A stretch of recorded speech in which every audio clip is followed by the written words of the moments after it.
The government issued nearly 1.8 million H-1B visas between 2001 and 2015. The program is designed to help employers hire highly skilled foreign workers, but has come under fire. Last year, the president signed an executive order to reform all employment-based visa programs. Part of that crackdown could also strip employment authorization from the spouses of some H-1B holders. The change would mean that nearly 100,000, mainly Indian women, could lose their right to work. Special correspondent Joanne Jennings reports from Silicon Valley, where tech companies rely heavily on these foreign workers. This story is part of our ongoing series about poverty and opportunity in America, Chasing the Dream.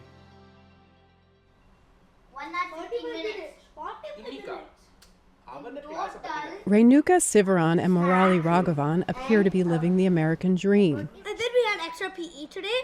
He works for Oracle as a senior network engineer, and she runs a home daycare business, which is booming. Said the cow. Want to eat some grass? 2 years ago, the family bought this home so Sivaran could expand her daycare operation. And with the additional income, they can now afford the larger mortgage and extracurricular activities for their 2 sons. Originally from India, Sivaran came to the United States in 2003 as an IT worker, but her visa was tied to a job in Arizona. So when she moved to California to be with her husband, she lost her work permit. It was really depressing and frustrating, basically. I mean, I have all the skills and there are jobs out there, but I just can't get it. I mean, even if I close my eyes and think about those days, it feels dark, just dead dark. As the wife of an H-1B visa holder, Sivaran was permitted to legally reside in the U.S., but not to work until she received her green card. Sivaran spent a total of 9 years out of the workforce, so she was elated when the Obama administration created the H-4 EAD visa in 2015. It grants employment authorization for the spouses of H-1B visa holders who are in line for green cards. More than 100,000 spouses applied as of 2017. That was like light at the end of the tunnel, right? I was so happy to know that finally I can be productive. Finally I can start working. As of this April, there were more than 600,000 Indian immigrants and their spouses and children waiting for green cards. The wait can take decades for people from India, who make up the vast majority of H-1B workers. That's because each country can only get 7% of all employment-based green cards given out each year. When people see us, they see these big homes and good salaries and happy families, but there is a lot of stress. I mean, in my daycare, I have so many families that are in very similar situations. They are waiting for their green cards and waiting and waiting and waiting. Sivaran has been waiting for 7 years, and now she fears she could lose her work authorization yet again. We believe jobs must be offered to American workers first. Does that make sense? When President Trump signed his Buy American, Hire American executive order last year, he vowed to reform all employment-based visa programs, and now his administration is working on a plan to rescind work authorization for some spouses as well. More than 100 members of Congress sent a bipartisan letter urging the Department of Homeland Security to reconsider. Among them, Congresswoman Zoe Lofgren. Her Silicon Valley district is home to many companies who depend on skilled foreign workers. She says it's a mistake to target their spouses, who will eventually be able to work once they get through the green card backlog. They're American citizens in waiting. It doesn't serve our country to prevent them from contributing. They're going to be our fellow citizens. So my main concern around the discussion around the H-4 EAD is, where do you draw the line? Ron Hira is a professor at Howard University and a scholar at the Economic Policy Institute. He thinks the Trump administration is justified in calling for an end to the H-4 EAD program, which he sees as an effort by the tech industry to expand its foreign workforce. The reason we're in this situation where there's a mismatch between the H-1B program and the green card program was 1998 and 2000, the tech industry pushed for a huge expansion of the H-1B program. And it was obvious if you're going to increase the H-1B program without increasing the green cards, you're going to create a backlog. Lofgren offered a bill to address that problem. The visas are allocated based on the country of birth. And so Iceland, for example, that has a population of 350,000 people, has the same number of visas as India, which has a population of 1.2 billion. There's no reason for allocating visas that are awarded based on skill and education to where you were born. So if we even that out, this whole system will work not perfectly, but a lot better.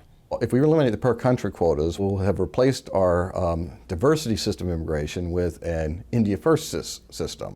John Miano was a computer scientist for 18 years until he says he started losing job opportunities to foreign workers. So that's a job that where the employer has specified they're looking for foreign workers. So he left his IT profession to become a lawyer. Now he's suing the Department of Homeland Security on behalf of laid-off employees at Southern California Edison. He says they join a long list of IT workers at institutions like Disney, UCSF, and Abbott Labs, whom were all replaced by foreign H-1B workers. Miano says his clients now face even more competition from their spouses. Doesn't make any sense to bring in people to fill so-called jobs where Americans aren't available and then allow the spouses to work with no restrictions at all. No restrictions at all because H-4 EAD holders can work wherever they want.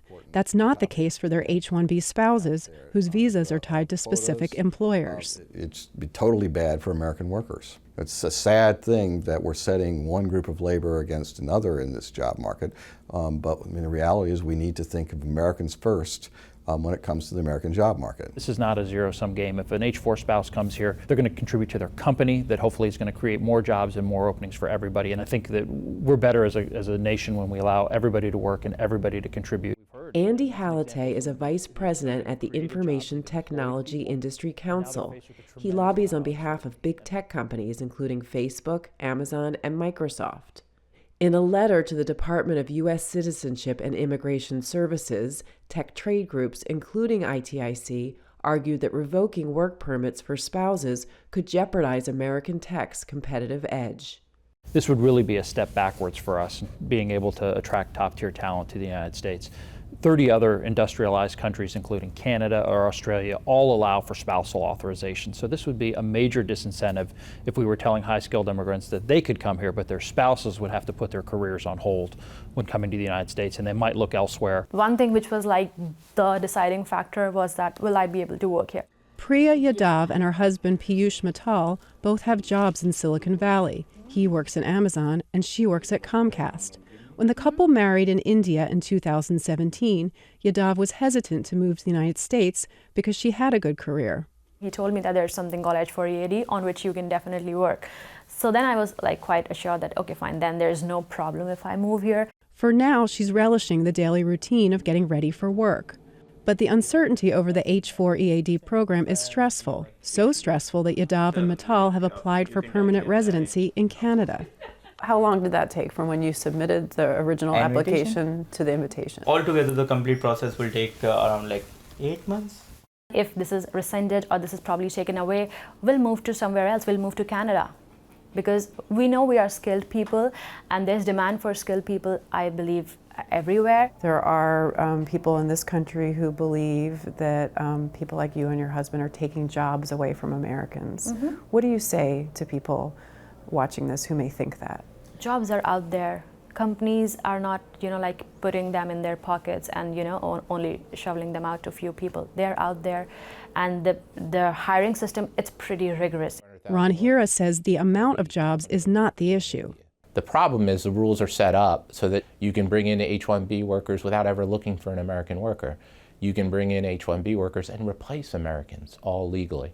Andy Halatay insists his member companies don't abuse the system, but use it to fill a gap in skilled workers. I can speak to how the majority of our companies use the H-1B program. It's a small percentage of their workforce, and they're complementing the existing U.S. workforce to bring new products to market. If the negative perception around the H-1B program hurts our ability to do that, then we would love to see Congress work on broader immigration reform that addresses those problems.